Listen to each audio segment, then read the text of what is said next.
It's nice to be back into my home in the pre-season of season 4, where everything is about to change. Before we do that, we got to check out everything in the product history to recap everything that's been going on in season 1.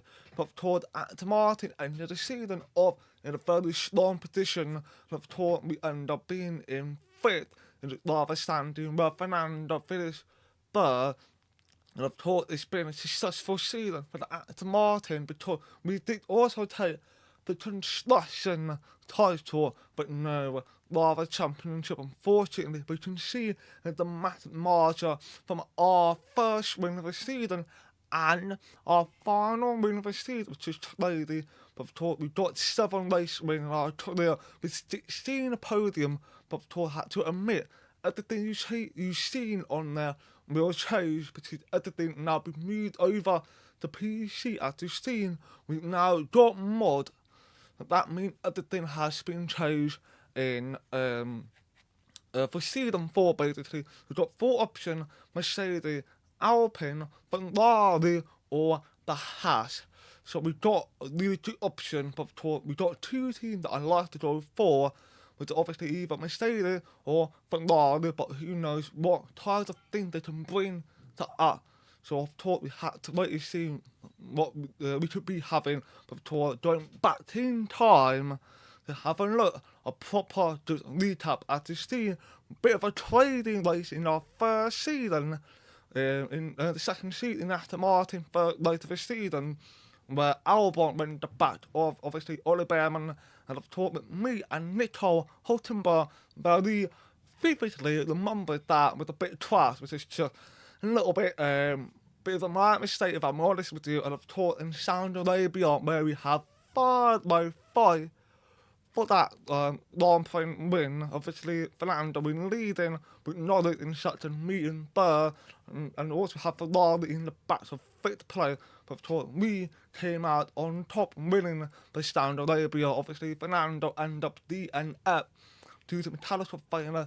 But unfortunately, of course, over in Australia, Oli Behrman on the podium spot end up DNF in lap 3, which end up causing everybody to get absolutely bunches up. And of course, this something I do not want to relive once again after this season finished with a massive crash.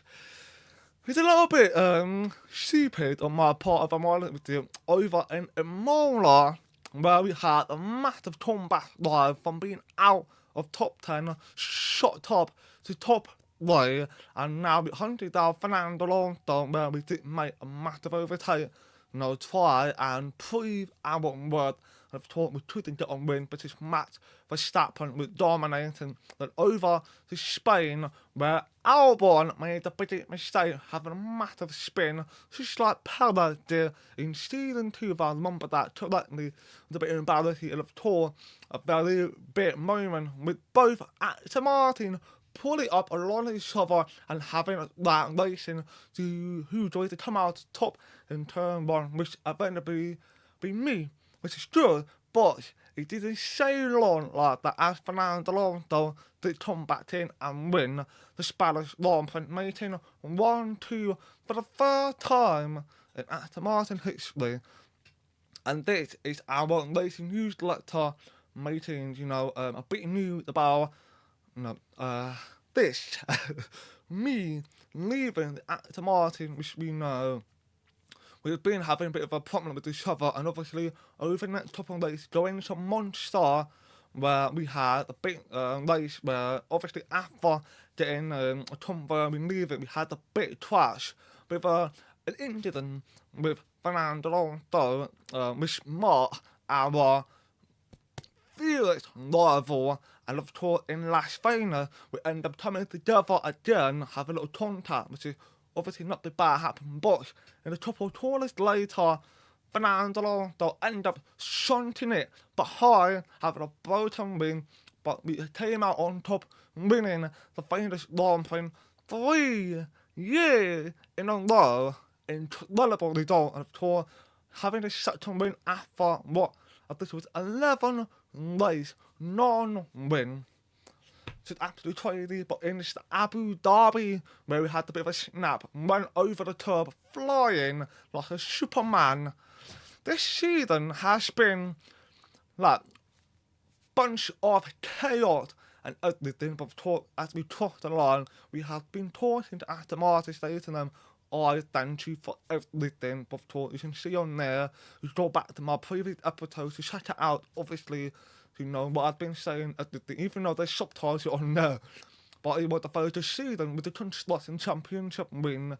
But we now are come to our Asia and get ready to sign a deal to which team I'm going for, which will be revealed in just a second, which I'm excited to see. And that is the Mercedes. We now are going to move to the Mercedes, and it's going to be the biggest move of my career.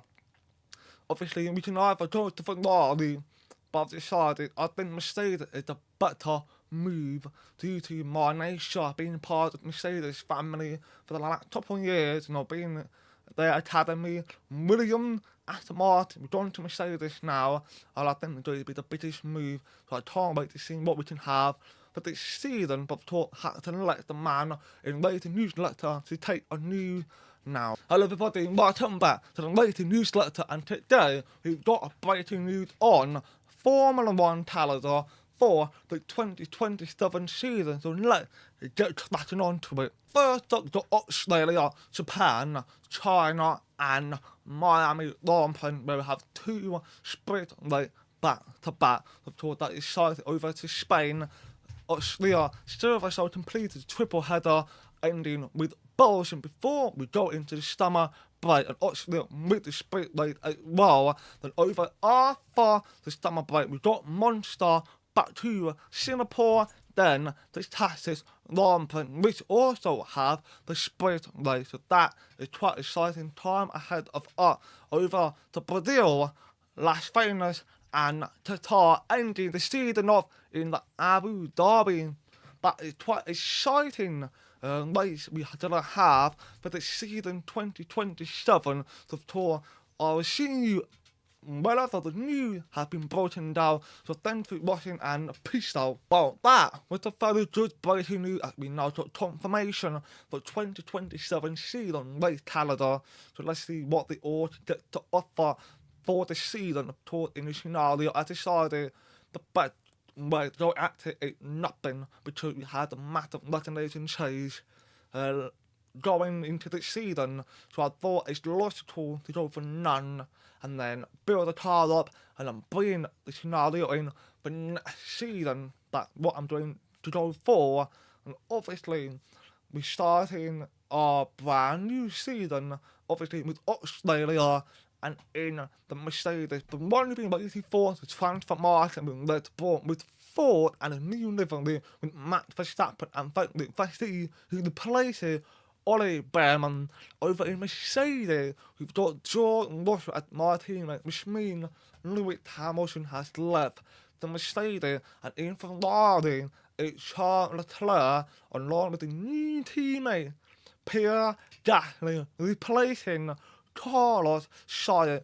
That's quite interesting move from Ferrari, and in McLaren, keeping it two strong duo, and that is Lando Norris and Oscar Piastri. It's quite interesting that kept it, which is good. But the biggest one, Aston Martin Honda has brought in Lewis Hamilton to place along, though Stroll has replaced me along with the new livery look as well. And over in Alpine, Carlos Sainz has returned back to Ronald Alpine, replacing Gasly, and on Lucky Endo, Fittipaldi has replaced Lando Stroll. Quite exciting to see what Lucky could do.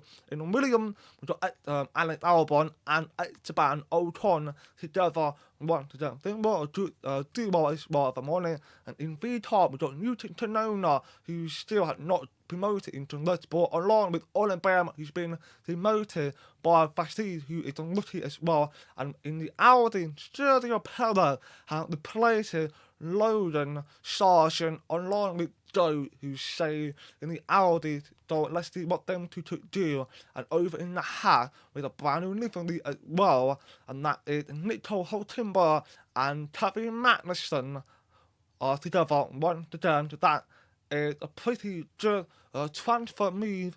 So obviously we don't wait to see what order they to be on level throughout this season. We've talked with Audi, Haas, Aston Martin, Honda, and Red Bull 4. If you want to use the livery from them, you go ahead into my link in the description, which will obviously take you to the mod that I'm using for in the Overtake, which is obviously really good website which you can use for modding, and I'll use it for everyone manager as well to go ahead and check them out of tour. But this is going to be the big season. I cannot wait to see what we all to do for the Mercedes. Obviously, my first season with them, along with our brand new teammate Jordan Russell, who is obviously the leader, but he's a London member and rally so far in that Mercedes seat. And Hamilton, wow, what a move. And unfortunately, Fernando Alonso is out of the Formula 1. It's a bit of a shame. Hopefully he might come back next season. It's unlikely, but we'd like to find out how the season's going to put that. And maybe Fernando to come back. Who knows what will happen. So I'm talking to end it, and I hope you enjoyed this pre-season episode. It's an exciting time ahead. It is all I can wait. So don't forget watching, please like and just love my video. Do you love it? Very appreciated. And I want to say Merry Christmas to you all, and also peace out.